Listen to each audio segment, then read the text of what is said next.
In this following video, I'll be giving my opinion on how Sean Rakidzich and Richard DeVos are one and the same man. Remember that in this brave new world of sharing your own truth, there aren't any facts anymore, only opinions, right? Richard DeVos was the founder of the world's largest pyramid scheme, somehow never arrested.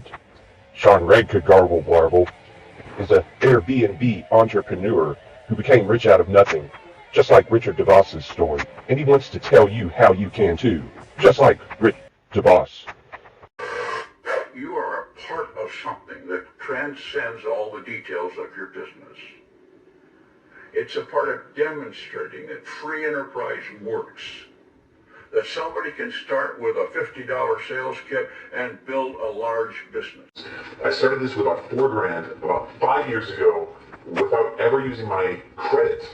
And actually, I've got a fun story to tell you about this. I got evicted in 2009. I got my car repossessed. My credit score was like 520 something.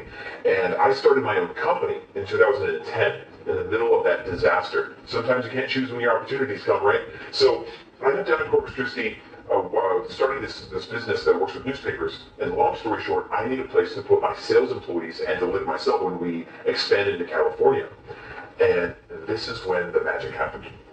I got denied for an apartment.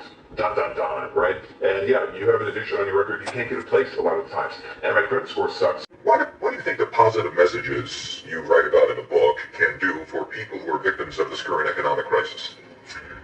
First of all, my book has a chapter on You Can Do It. I grew up in that economic crisis. My father was unemployed for 3 years. We had to move in and live on the attic of my grandparents for all those years. I remember when they said at one time when a kid came to the door selling magazines that they didn't have 10 cents to buy a magazine.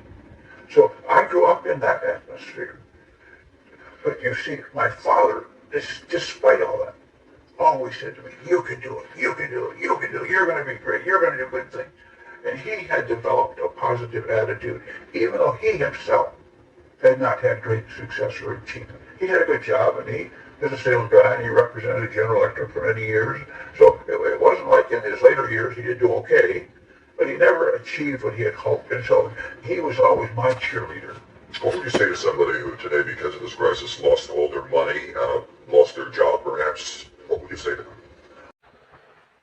Richard DeVos wants a small $50 for you to start with, and Sean wants $800. The number doesn't matter. They both have one thing in common. They know you'll fail. And when you do fail, they'll come at you and sell you more inspiration for more money. And when that fails, they'll sell you more too. Tell you can still get there. It's all the same. Remember that when you fail, these guys will tell you that it didn't work because of you, that you didn't try hard enough or for long enough. Hey, I did it, so can you.